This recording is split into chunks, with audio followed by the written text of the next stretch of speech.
कैसे हो सब लोग। मैं हूं वीर कुमार, आप लोगों का देसी गिटारिस्ट। और दोस्तों आज मैं अपनी क्लास रीस्टार्ट कर रहा हूं, दोबारा से शुरू कर रहा हूं जो रोक दी थी मैंने पिछले साल। तो 1 साल हो गया मैंने लेसन 4 डाले थे और उम्मीद की थी कि आप लोग उनसे सीख जाओगे और काफ़ी लोग सीख भी गए। ऐसा नहीं है कि वो काफ़ी काम की थी क्लासेस। 1 2 3 4 लेसन तक मैंने डाले थे एब्सोल्यूट बिगनर्स के। आप जाके सर्च कर सकते हैं उन लेसन को, एब्सोल्यूट लेसन फॉर बिगनर्स।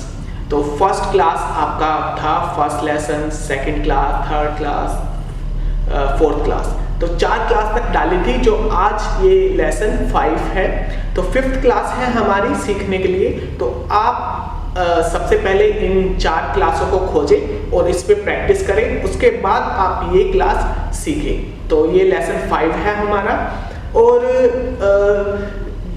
मैंने काफ़ी सजेस्ट किया था कि ऐसा नहीं था कि 4 क्लासों से आपको आ नहीं सकता, वो भी बिल्कुल इजी तरीके से उनमें सिखाया गया था कि कोई भी बेसिक सा कॉन्सेप्ट गिटार सीखने का, गिटार लर्न कर सकता है, इजीली सीख सकता है।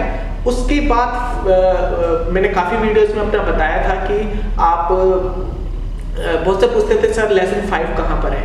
तो जिनको ज़्यादा मालूम नहीं होगा मेरे बारे में तो उनको नहीं पता चला होगा, लेकिन मैं आप लोग कोशिश किया कीजिए कि मेरा प्रत्येक वीडियो देखें, हर लेसन देखें, क्योंकि मैं ऐसा नहीं है कि किसी कॉन्सेप्ट से चलता हूँ। जब भी मुझे जो भी याद आता है, कोई भी रिक्वेस्ट याद आती है, आपके मैसेज याद आते हैं, मैं रिप्लाई देता हूँ वीडियो के थ्रू ही। तो कोशिश किया कीजिए कि आप हर वीडियो से जुड़े, मुझसे जुड़े। और उसमें मैंने बताया था, जिस बारे में मैं बात कर रहा था उसमें मैंने बताया था कि आप लोगों को 4th क्लास के बाद आप जो मेरा प्रॉब्लम सीरीज है आप वो फॉलो कर सकते हैं। उसके अंदर 4-5 लेसन है, how to tune guitar, codes changing, switch कैसे कर सकते हैं जिनको दिक्कत आती है, अपना बेटर सिंगिंग कैसे कर सकते हैं और गिटार के साथ गाना कैसे उठा सकते हैं। तो उसमें भी 4-5 वीडियो है। तो आप वो 4th लेसन प्ले करने के बाद आप उन पे भी, काफ़ी लोगों ने मैसेज आते रहते हैं, उसके बाद वही जो जुड़े हुए थे उन्होंने किया। तो आप 4th लेसन के बाद वो भी देखें और 5th 6th लेसन के बाद भी वो ही प्रॉब्लम सीरीज को फॉलो करें, जहाँ पर उनका स्ट्रमिंग में, कोड्स में, स्विचिंग में, शिफ्टिंग में, गाना उठाने में, सिंगिंग को कैसे बेटर करें, इसके साथ अपनी आवाज़ कैसे मैच करें। तो ये सब चीज़ें उससे सीखें, उस सीरीज में है। और आप सर्च करोगे दोस्तों, सब्सक्राइब करोगे, आपको प्लेलिस्ट सब मिल जाएगा मेरा आसानी से, कोई मुश्किल नहीं है। सबको पता है, जिनको नहीं पता, जो मेरे दोस्त हैं, मित्रगण हैं, जो नए नए जुड़े हैं, शुरुआत हुआ है, ये सिर्फ उनके लिए ही है। बाकी जिनको सब पता है तो उनको थोड़ा सा बोरिंग लगता होगा कि मैं बता रहा हूँ, लेकिन मेरा कोशिश रहता है कि हर एक को कन्विंस करूँ और अच्छे से आप लोगों के लिए जो मैं बना चुका हूँ, काम कर चुका हूँ, वो हर एक के पास पहुँच जाए। तो मेरा मकसद वही रहता है हर वीडियो बनाने का। तो थोड़ा सा अब इस पे भी हम काम करते हैं। आज जो मैंने अपना लास्ट ईयर मैंने कहा था उसके अंदर कि अब मैं उसमें मैंने 4th क्लास में लास्ट में मैंने सी मेजर ओपन स्केल, एक बेसिक सा स्केल है, वो सिखाया था।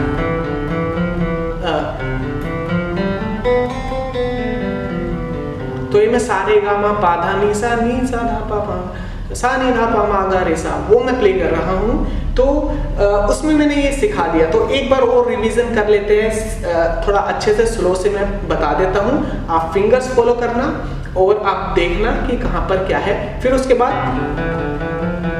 तो ये वाला पार्ट भी मैं आप लोगों को बताऊंगा उसके बाद तो पहले आप देख लो सी मेजर बेसिक सा। तो सा रे गा, तो सा मैं कहाँ से शुरू कर रहा हूँ, 3rd फ्रेट से, मेरा 3rd फिंगर से। ये 3rd फिंगर होता है, 1 2 3। तो आप पहले वो पुराने लेसन कंप्लीट कर ले, उन पे अच्छे से प्रैक्टिस कर ले, उन पे 1 महीना एटलीस्ट प्रैक्टिस करें उन 4 लेसन पे।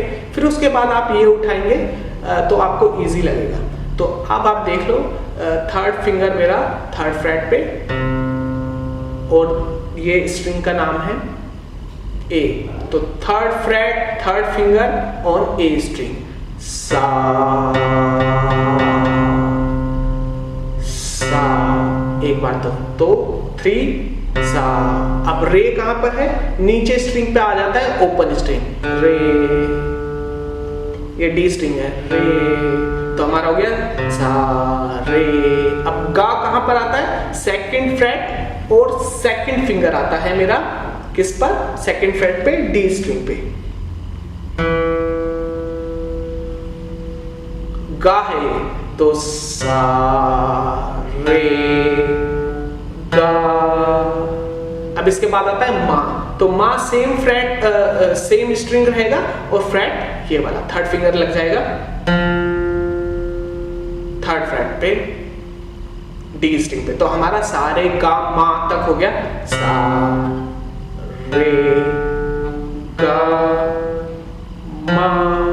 फिंगर्स यही रखना आपको, इधर सेकंड और इधर थर्ड। आपको जैसे कि मैंने पुराने वाले में बताया था, फर्स्ट फ्रेट पे आप फर्स्ट फिंगर का प्रयोग करेंगे, सेकंड फ्रेट पे सेकंड फिंगर का, और यहाँ पर जो भी प्ले होगा थर्ड का। तो आप सिर्फ, अब मैं सिर्फ फ्रेट्स के नाम लूंगा, तो सा थर्ड ओपन रे 2 3 मा, तो हमारे पास सा रे गा मा। अब पा पा, तो पा नीचे जी स्ट्रिंग ओपन जाता है, ओपन मतलब जीरो, कुछ प्रेस नहीं करते। सा रे गा मा पा। अब धा कहां पर आ जाएगा, सेकंड फ्रेट पे ही, सेकंड फिंगर जी पे, सा रे गा मा पा धा। अब नी, तो नी ओपन है बी स्ट्रिंग, नी और सा फर्स्ट फ्रेट बी स्ट्रिंग से। तो सिर्फ स्लो देख लो, सा रे गा मा पा धा। तो नी क्या है, ओपन है, नी सा सा रे गा मा पा धा नी सा। अब ऐसे ही ऊपर से नीचे, पहले ये प्रैक्टिस कर लेना सा रे गा मा पा धा नी सा, लेकिन स्लो प्रैक्टिस करना, धीमे धीमे प्रैक्टिस करोगे तो ही आप फास्ट प्ले कर पाओगे। तो ऐसे प्रैक्टिस करना 100-200 बार।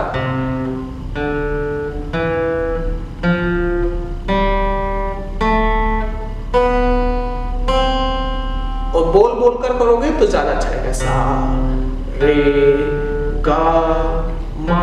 इसके साथ अपना आवाज भी मैच करें, गा गा गा गा गा सा,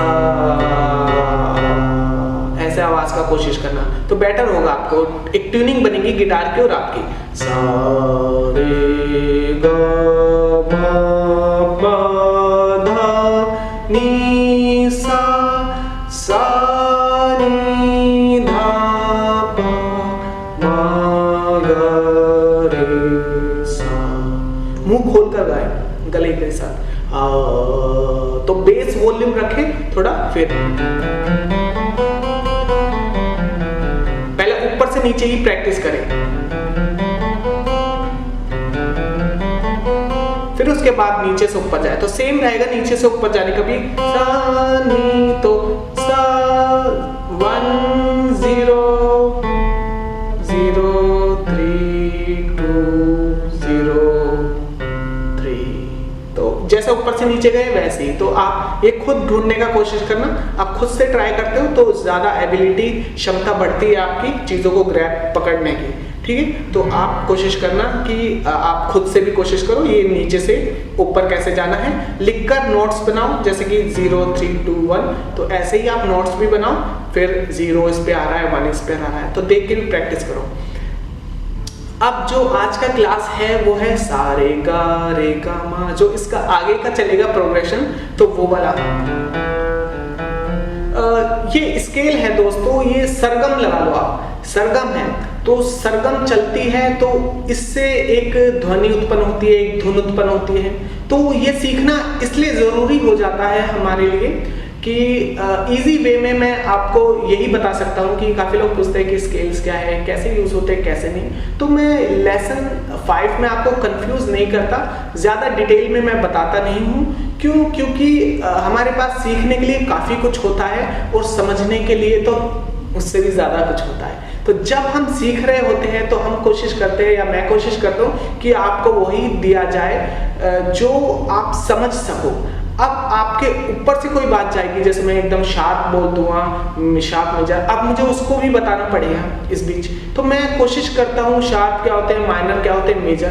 तो सिर्फ सी मेजर ओपन स्केल बेसिक सा है, आप सिर्फ इसकी ध्वनि समझो, इस सरगम को समझो। जब आप इसके साथ टाइम स्पेंड करेंगे तो इसकी थ्योरी पता लगाने में आपको ज़्यादा टाइम नहीं लगेगा, पहली बात। दूसरी बात, इसका क्या ज़रूरी है, इससे हम हेल्प मिलती है कि कोई भी धुन हम निकाल सकते हैं, प्ले कर सकते हैं, समझ सकते हैं गानों को। तो ये होता है। अब तो बिना आंखें बंद करे लेसन 5 पे आप कंसंट्रेट करें। सा रे गा मा पा। तो ये अब मैं हाथ से प्ले करूंगा तो ज्यादा अच्छा लगेगा। चलेगा वही, जहां पर सा आ रहा था वहीं पर फिंगर आएगा, लेकिन ये आपको समझना होगा ये कैसे आता है। सा रे गा मा। तो सबसे पहले आप नोटबुक में सा रे गा मा पा धा नी सा ये लिख ले। फिर उसके बाद आप लिखे सा रे गा, उसके नीचे अंडरलाइन कर दे। तो ये एक बारी में बोला जाएगा, सा रे गा मा। तो रे गा मा में मैंने सा हटा दिया। तो ऐसे ही एंड तक हम क्या करेंगे, एक एक नोट जो है आगे का वो खत्म होता जाएगा। एग्जाम्पल के लिए सा रे गा मा पा। तो मैंने पहले सा छोड़ दिया, फिर रे छोड़ दिया, फिर अब गा मा पा लिया है तो गा छोड़ दूंगा, फिर मा पा धा। समझ गए आप, ये कॉन्सेप्ट है सिर्फ। तो ऐसे ही प्ले होगा, सा रे गा मा पा धा पा नी धा नी सा।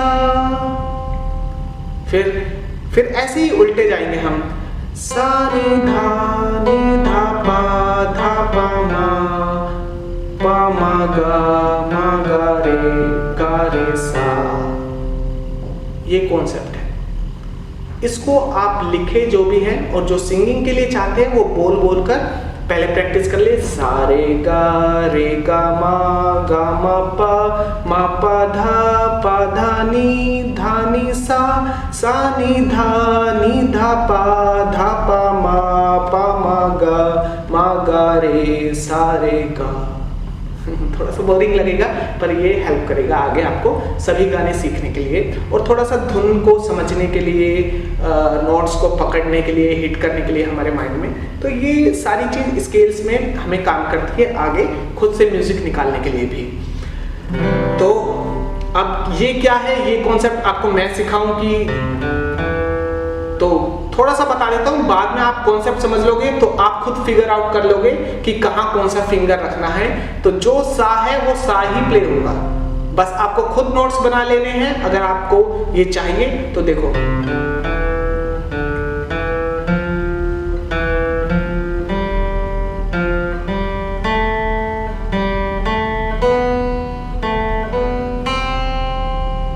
इतना सा है सिर्फ। तो ये मैं कुछ नहीं कर रहा, जब मैं प्ले करता हूं तो मैं सा नहीं बजाता, ठीक है। जब सेकंड लाइन बजाता हूं सा रे गा, तो अब सा नहीं प्ले करूंगा, अब गा से शुरू करता हूं, रे से शुरू करता हूं। तो ये उतना मुश्किल नहीं है, सिर्फ कॉन्सेप्ट समझना पड़ेगा कि ये कैसे काम करता है। तो ये है, बाकी आप इसका प्रैक्टिस फिंगर्स अच्छा कर लोगे तो सुनने वाले को इंप्रेसिव लगेगा।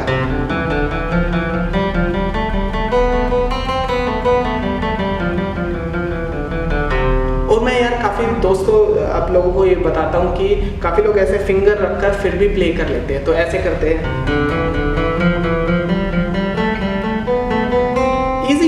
इजी है, हमें पता चल रहा है कहाँ पर क्या है। तो ऐसे बिल्कुल क्लीन ना ले, ये उतना काम नहीं करता है स्ट्रमिंग के लिए, और एक बार आदत हो जाता है तो छूटता नहीं है जल्दी से। तो आप काम करो, अगर ऐसे आपको आदत हो गया तो धीरे धीरे आप इसको बैंड करो, अब ऐसे रख लो, ये फिर भी थोड़ा चल जाएगा आपको। ऐसे कर कर रख लो और फिर ऐसे, यहाँ पे टिका हुआ है मेरा।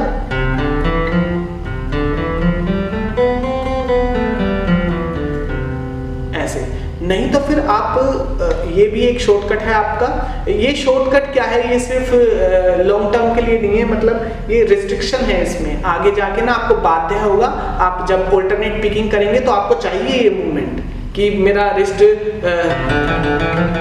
अब मैं ऐसे कर ही नहीं सकता ऐसे फिंगर लगा के,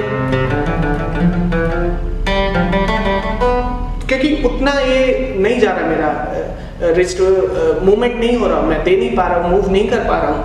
तो इसलिए इन चीज़ों पे ज़रूर ध्यान दें। इजी ज़रूर है ये, मुझे पता है हर कोई ऐसे प्ले करता है, ज़्यादातर सिखाने वाले भी ऐसे ही प्ले करते हैं, तो लेकिन आप कोशिश करोगे तभी तो हटेगा ये। आप, मुझे मालूम है शुरू में उससे प्ले ही नहीं होगा। जो वो इजीली ये रखकर प्ले कर रहा है और वो अचानक से उसको ये कहते ना, ये बैसाखी हटा ले वो इसकी बैसाखी, तो इसके बिना वो चल नहीं पाएगा। तो ये वही काम करता है कि आप हैंडीकैप फील करोगे। तो ये तो है, मैं इसके साथ भी फील प्ले कर सकता हूँ।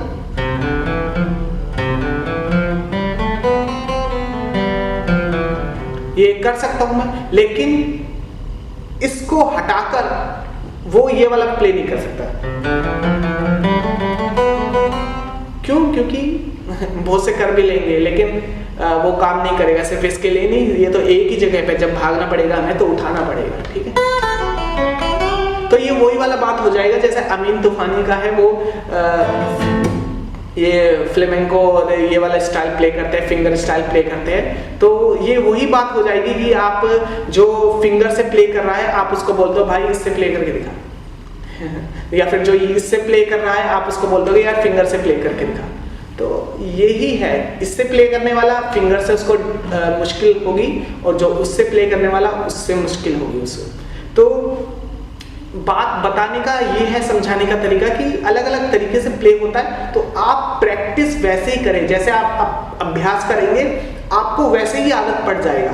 तो इसका आप ऐसे रख सकते हैं, सिर्फ मैं इतना हेल्प कर सकता हूँ कि आप बता सकता हूँ। काफ़ी लोग क्योंकि यूज़ करते हैं ऐसे, इसको एक लाइफ लाइन कह लो या फिर एक सपोर्ट कह लो जिससे वो प्ले करते हैं। तो रख कर, तो अगर रख कर ही प्ले करना है तो इसको ऐसे लेटा कर रखें।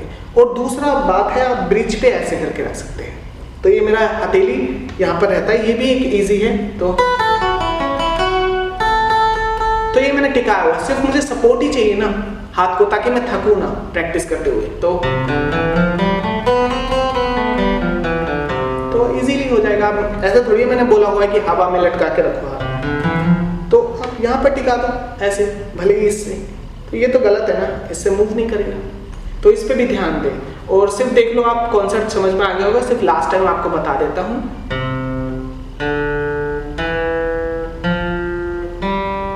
सारे रुक जाओ। और आपने एक चीज और नोटिस किया होगा, मैं डाउन अप लेता हूँ। तो लेकिन आपका ये 5वां लेसन है तो आप डाउन डाउन भी ले सकते हो। डाउन डाउन मतलब ऊपर से। तो मेरा ज्यादा अच्छा क्यों आता है, वो टाइम कम लगता है अगर आप ऑल्टरनेट पिकिंग लेते हो तो डाउन अप। इसमें भी मेरा लेसन है लेकिन अभी आपको ज़रूरत नहीं है, थोड़ा आपको टाइम हो जाएगा, 4-5 महीने हो जाएंगे, फिर आप प्रैक्टिस कर सकते हैं। जिसको 1 महीना 2 महीना हुआ है वो इन्हीं तरीके से डाउन डाउन करके प्ले करें।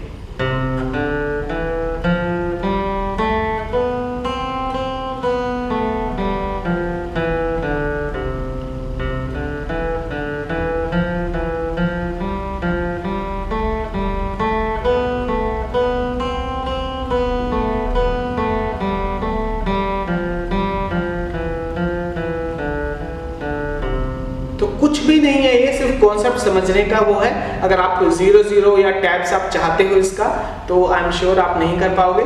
और मतलब इजी वे ना ढूंढे, शॉर्टकट ना ढूंढे, आप बार बार वीडियो को देखें, प्ले करें, प्रैक्टिस करें, हो जाएगा। और काफ़ी लोग तो डाउनलोड कर लेते हैं मेरे वीडियोस, काफ़ी मैसेज आ जाते हैं कि कॉपीराइट लग जाता है सर आपका, इस पे तो कमेंट्स फिर भी कम आते हैं, लेकिन फेसबुक में मेरे इनबॉक्स में काफ़ी भरे रहते हैं, सर आप इसको खोलिए, आप इस मैसेज को खोलिए, आप इसको ऑफलाइन दीजिए, प्लीज़ दीजिए। तो कुछ चीज़ें मेरे हाथ में नहीं होती, कॉपीराइट इश्यू हो जाता है तो ही वो ऑफलाइन नहीं आएगा, वरना तो मैं चाहता हूँ कि सभी डाउनलोड करके, इसलिए व्यूज़ भी आप देखते होंगे कि ज़्यादा व्यूज़ भी नहीं होते। और काफ़ी लोग काफ़ी मैसेज ऐसे भी आते हैं कि लोग कहते हैं कि सर आपका आपने सिखाया है तो अच्छा ही सिखाया होगा, मैंने डाउनलोड पे फाइल लगा दी बिना देखे वीडियो। तो जो चाहिए होता है, तो मेरा भी कोशिश रहता है कि आप तक वो चीज़ पहुंच जाए, ताकि आपको इजी रहता है। हर कोई अपना डेटा यूज़ नहीं कर पाता उतना, अकॉर्डिंगली वाईफाई नहीं होता, या फिर वो बार बार नेट पे स्पीड स्लो होता है, या जो भी होता है इंडिया में तो आपको पता है काफ़ी एक्सपेंसिव भी है और स्पीड भी इतना अच्छा नहीं मिलता। तो इसलिए मेरा कोशिश रहता है कि आप डाउनलोड भी कर लें तो भी बेस्ट है, बाकी आप अगर व्यू कर सकते हैं बार बार व्यू करें। और देखना ज़रूरी है दोस्तों, सीखना ज़रूरी है। जितनी बार आप देखोगे, आप धुन को सुन रहे होंगे, समझ रहे होंगे, आप सीख रहे होंगे, भले ही आप पढ़ पढ़ कर सीखना। तो पढ़ पढ़ कर सीखना, एक मेरे दोस्त ने बहुत अच्छी बात कही थी, उसका मैसेज था कि सर बुक तो सभी के पास होती है क्लास में, लेकिन टीचर पढ़कर उसको सिखाता है और समझाता है। तो वही है, अगर आपको पास टैब्स होगा, लिखा हुआ होगा, लेकिन समझाने वाला, उसको बताने वाला कब कहाँ पर क्या आएगा वो भी ज़रूरी है। तो वही है, आपको टैब्स मिलना ज़रूरी नहीं है, आपको समझना भी जरूरी है। जब मैं प्ले कर कर दिखा रहा हूं तो आप देखो, समझो। आप अब मैंने तो आपको कितना टाइम लगता है, सिर्फ पॉज करो वीडियो, इतना लिखो, रे गा मा 3 0 2 0 2 3, ऐसे करके पॉज मार दो। अपने नोट्स खुद बनाओ यार, अपना तरीका तो आपको खुद ढूंढना ही पड़ेगा। चलो तो दोस्तों, वीडियो यहीं पर हम खत्म करते हैं, और उम्मीद यही रहती है कि आप लोगों को ये वीडियो भी समझ में आ गया होगा, हमारा ये लेसन भी आप लोग समझ लोगे और इस पे काम करोगे और आपको अच्छे से आ जाएगा, उम्मीद यही रहती है। और दोस्तों, काफ़ी लंबा बोल देता हूँ, तो सुनना भी ज़रूरी होता है। जब आप सुनने लगते हो तो आप समझने लगते हो, अगर आप सुनोगे नहीं तो कभी समझ नहीं पाओगे। तो इसलिए आपके फ़ायदे के लिए वीडियो होते हैं, भले ही लंबे हो, मेरी कोशिश रहती है कि कुछ छूटे ना, और ज़्यादा हो पर आपके लंबा वीडियो है पर आपके फ़ायदे का है, ये आप यकीन मानिए। तो मिलते हैं अगले किसी लेसन पे जल्दी ही। और इसके बाद मैंने लेसन डाला है हैप्पी बर्थडे, 6 लेसन है वो, तो वो भी आप देखिए। और इजी, जिनको गाना उठाना नहीं आता तो वो आगे उस लेसन में बताया गया है, आपको हेल्प होगा, वो लेसन देखना। लेसन 6 इसके बाद आएगा। आगे भी हम सीखते रहेंगे, कंटिन्यू करूँगा इस चीज़ों को। और नीचे भी लिखकर आप बताएं कि आपको क्या चाहिए, कितना हेल्प हुआ, और मैं कैसे आप लोगों के काम आ सकता हूँ, मदद कर सकता हूँ। आपसे जुड़ने में मज़ा आता है। खुश रहिए, सुखी रहिए, स्वस्थ रहिए।